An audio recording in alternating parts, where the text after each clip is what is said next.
Clubhouse. I am so glad to have you here today to hear a story from my very favorite book called the Bible. That's right. And whose book is the Bible? Yell it really loud. God's book. And yell really loud. If you know how many books are in it, yell it really loud. 66. That's right. And it's broken into two parts, the Old Testament and the New Testament. So we are still in the month of October, and all October long here at church, we are calling it Hole in One. So raise your hand if you have ever played golf or mini golf before. That is so fun. So in golf or mini golf, you use the golf club and you hit the ball and you try to hit it into the hole. Now the very best you can do is get the ball in the hole the first time, and that is called a hole in one. It's the best you can do. Well, all month long in October here at church, we are calling it Hole in One because we're talking about how God's plans are always the best. They're like a hole in one. Okay, so does anybody remember who we learned about last week? Yell it really loud if you remember. Joseph, that's right. Joseph is my very favorite Bible character besides Jesus. He is amazing. His story is so good, and it's a good reminder to us that God has a plan for us and that we can always trust him. So does anybody remember what happened in Joseph's life last week? Good. So Joseph had a lot of ups and a lot of downs. So Joseph had a bunch of big brothers, and they didn't really like him because Joseph's dad kind of treated Joseph special and didn't treat his brothers that way. So back then everybody had like short coats that were like brown or just kind of boring colored. Well, all of his brothers had that, but then Joseph's dad got Joseph this big, beautiful coat that was like something a king would wear. Well, that made his brothers even angrier at Joseph. And so one day, remember this part of the story? They took Joseph and they ripped off his coat and they threw him in a hole. And then when some traders were going by, they picked Joseph up out of the hole and sold him to the traders. So do you think that was good or bad? It was really, really, really bad. So the traders took Joseph really far away. Joseph was really far from home, and he didn't know if he would ever see his family again. In fact, his brothers had told his dad, or had made their dad believe, that Joseph was dead. So Joseph was in Egypt, really far from home, and he was probably pretty sad, right? But guess who he still trusted? Yell it out if you know.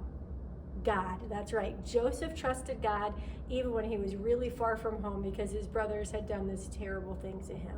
So pretty soon, Joseph started working for some pretty important people, and they saw that he was always making good choices and always working really hard. So they made him like in charge of the house he worked at, and he worked hard and he worked hard. Well, pretty soon, something really bad happened to Joseph again. Some people made up something about Joseph that was not true, and he was thrown in prison.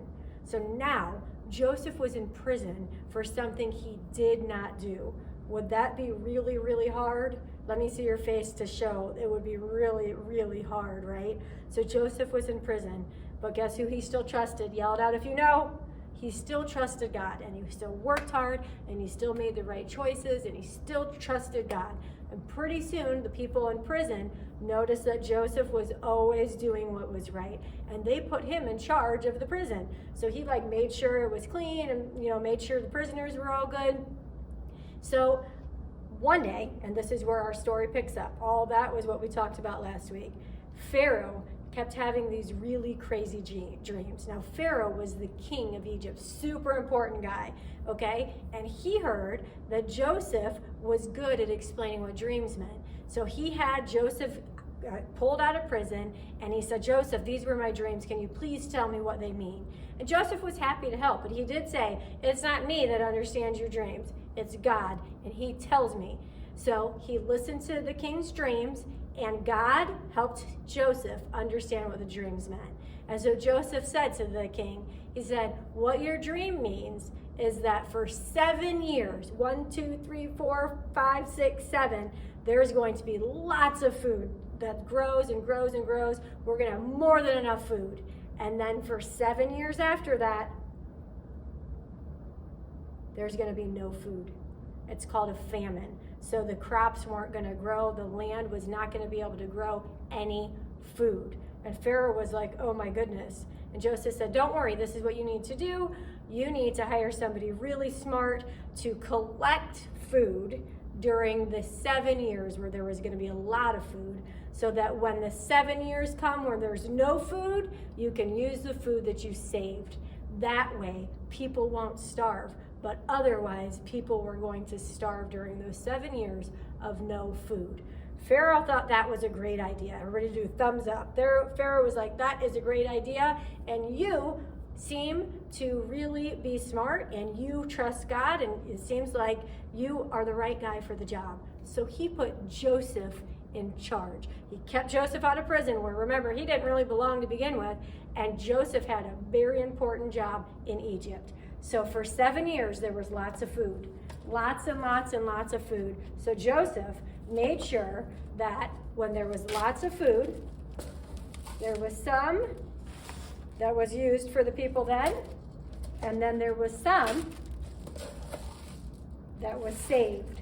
So he saved up and he saved up and they saved up the food, and then when the 7 years started where there was no food, people came from all over to Egypt to get food from Joseph. Well, one day, guess who came? Joseph's brothers. So Joseph's brothers came to him to get food for their families because their families didn't have any food and they were so hungry. So Joseph knew who his brothers were, but they didn't recognize him because the last time they saw him was a really long time before this, and Joseph had grown up. So they didn't know it was him, but he knew it was them. Can you imagine how hard that was for Joseph? Just think for 1 second. These brothers treated him so badly to the point where they sold him away and pretended he was dead. So Joseph had a really hard time. He was sad, he was mad, he didn't know what to do. But who did he trust in all this? He trusted God. And so after a little bit of testing to make sure that his brothers were honest men now, Joseph told his brothers who he was, and he told them that he forgave them. Can you imagine that? His brothers didn't know what to do. When they first figured out, when he first told them that he was Joseph, they were probably a little scared, right? Let me see your scared face. Because they were like, oh my goodness, we did some really bad things to him. But Joseph said, don't worry. God had a plan all along. God had me be in Egypt right now to save people from starving, to be the person that saves the food and saves the people. God was always working, even when things were really hard, when things were really good and really hard. God was always working. And Joseph did a really big thing after that. This was really cool. Joseph had his family, all of his brothers and all of their wives and all of their kids, and he had them go and get their dad, and they all came and lived in Egypt near Joseph. So that is the really happy ending to a really crazy story, right? So listen, guys, what I always tell you is I don't want you to ever just know a bunch of Bible stories. I want you to know why they're important for you to know. And so there is so much in this story. There was so much good that happened to Joseph and so much hard. And Joseph trusted God no matter what. And so this is the thing, guys. Life is going to be like that for you too. There's going to be some really good days and there's going to be some hard days. And it's really, really, really important that you lock it in your head that God has a plan for you. He made you, He loves you, and He has a plan for you. And you can always, always trust in Him no matter what. See you next time.